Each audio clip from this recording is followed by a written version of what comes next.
Aujourd'hui, je vais te parler du jour où j'ai décidé de quitter l'éducation nationale. C'était en 2022. Cela faisait 7 ans que j'occupais un poste administratif dans lequel je ne m'épanouissais pas. Je remettais toute ma vie en question à chaque heure, chaque minute, chaque semaine et chaque mois passé sur mon lieu de travail.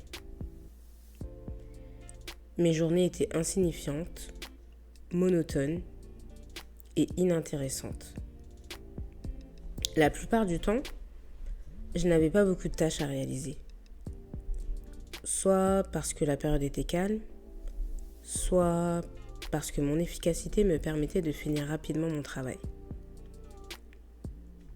Le fonctionnement du système scolaire est assez particulier. Selon les moments, il y a plus ou moins de travail.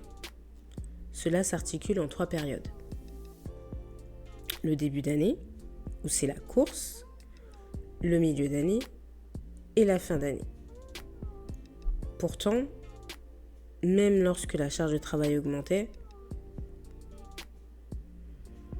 qui n'était ni intéressante ni épanouissante,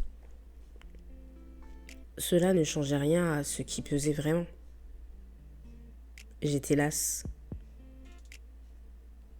Les remises en question se succédaient, l'épuisement psychologique et physique s'accumulait. C'était une période difficile. Une fois ma journée enfin terminée, quand je rentrais chez moi, avec mon état de contrariété accumulé, en plus des transports en commun bondés et leur lot d'incidents quotidiens, je me réfugiais dans la nourriture. Je finissais un pot d'agendas, je mangeais des gâteaux, des bonbons, tous les aliments sucrés qui me faisaient sentir bien sur le moment. À l'époque, je trouvais ça normal. Mais avec le recul, je comprends aujourd'hui que c'était ma manière de me défouler ou d'extérioriser ce mal-être. C'est comme ça que j'ai commencé à manger mes émotions. Manger ses émotions, c'est quand on se tourne vers la nourriture, non pas parce qu'on a faim, mais pour apaiser ce qu'on ressent à l'intérieur. La fatigue, le stress, la tristesse ou la frustration. J'étais arrivée à un stade où il devenait très difficile de me lever le matin, dès que le réveil sonnait. Je me sentais déjà stressée avant même que la journée ne commence. Je n'avais ni l'envie, ni la volonté, encore moins la force d'aller travailler.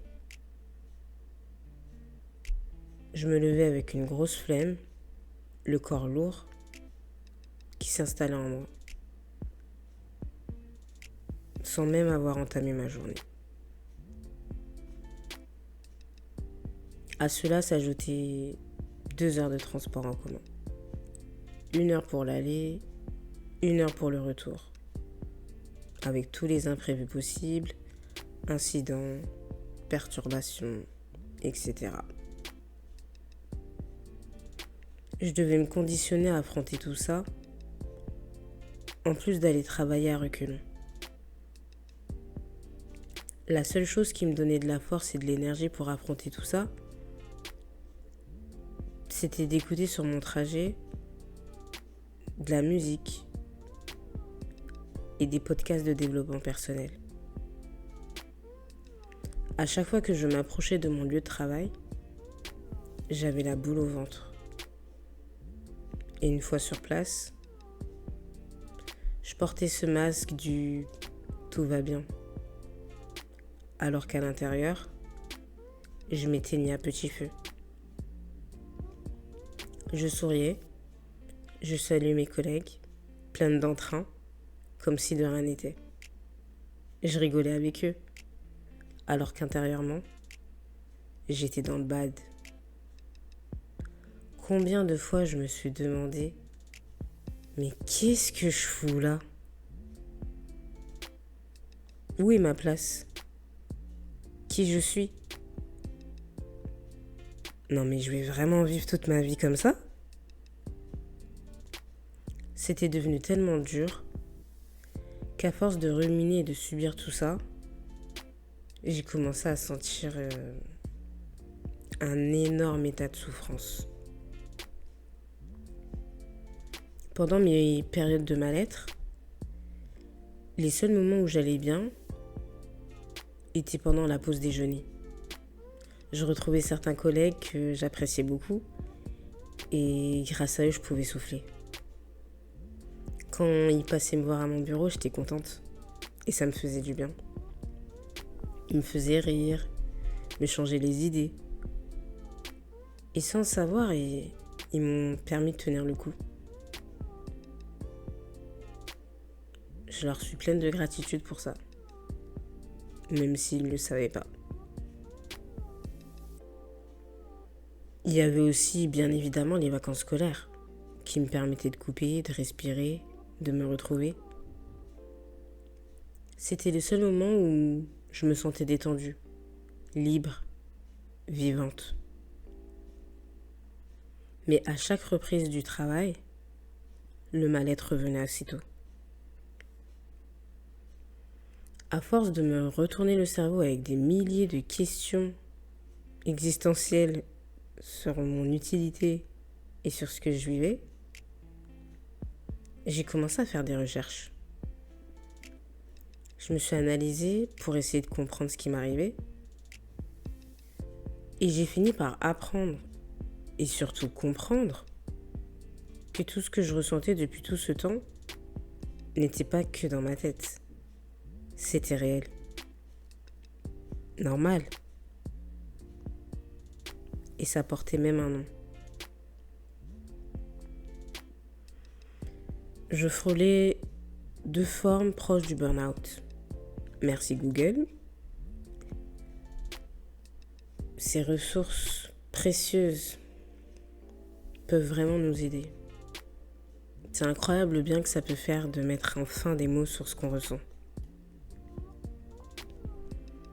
La première forme, c'est le bore-out. C'est un mal-être lié à l'ennui au travail qui survient quand on a des tâches trop simples, répétitives ou insuffisantes pour stimuler l'esprit. Résultat, on se sent frustré, démotivé et on perd peu à peu confiance en soi. C'est exactement ce que je vivais au quotidien. Quand on me confiait des tâches très simples et toujours identiques, j'avais beaucoup de mal à trouver du sens à ce que je faisais. Je n'apprenais plus rien. Et je sentais mon esprit régresser. Je me demandais souvent si c'était normal de ressentir tout ça, juste parce que je m'ennuyais dans mon travail. Ensuite, il y a eu la deuxième forme, le bore-out, qui est un mal-être lié au manque de sens au travail. Même si la charge de travail n'est pas excessive, on se sent inutile ou en décalage avec ses valeurs. Résultat, on se désengage, on ressent un vide et on perd en motivation. Là, c'était pareil. Je ne comprenais pas ce qui se passait.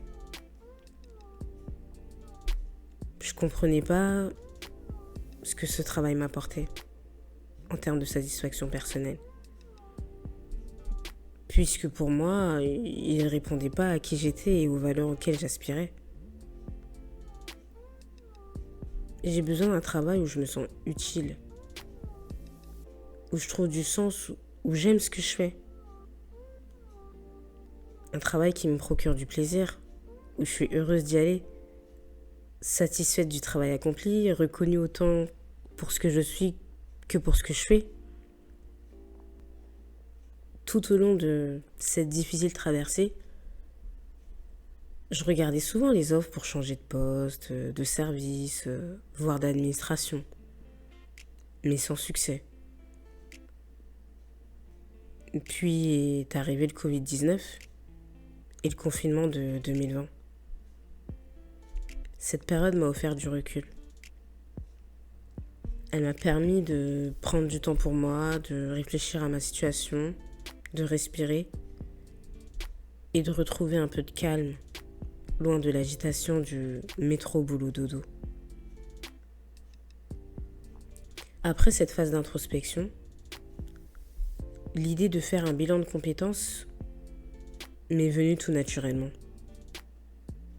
En septembre 2021, j'ai décidé de me lancer.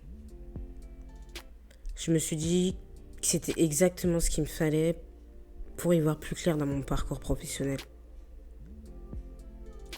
J'ai donc demandé à utiliser mon compte personnel de formation pour le réaliser. Le CPF est un compte qui permet à toute personne active d'accumuler des heures de formation tout au long de sa vie professionnelle. Ces heures peuvent ensuite être utilisées pour suivre une formation, se reconvertir ou acquérir de nouvelles compétences. En décembre 2021, j'ai reçu un refus pour ma demande. Tu penses bien à l'annonce de cette décision, et j'ai eu l'impression que le monde venait de s'écrouler. Après toutes ces années de bons et loyaux services, sans jamais rien avoir demandé, et pour une raison pourtant légitime, j'étais frustrée, dans l'incompréhension, la colère et la déception. Après cette période, le temps étant passé, j'ai fait une profonde introspection sur moi-même. C'est là que j'ai commencé à m'intéresser à la reconversion. J'ai écouté de nombreux podcasts, je suivais des lives de coach en développement personnel, notamment ceux de Sudei et Mams Deka, coach et conférencier, qui m'ont beaucoup guidé et donné des idées pour avancer dans mon parcours professionnel et personnel. C'est également grâce à Mams Deka que j'ai eu envie d'acheter des livres de développement personnel et de me mettre à la lecture. Il en parlait souvent et expliquait à quel point cela l'avait aidé dans son propre cheminement. Cela m'a apporté énormément de ressources, ouvert l'esprit et m'a fait réfléchir à ce que je voulais et ce que je ne voulais plus.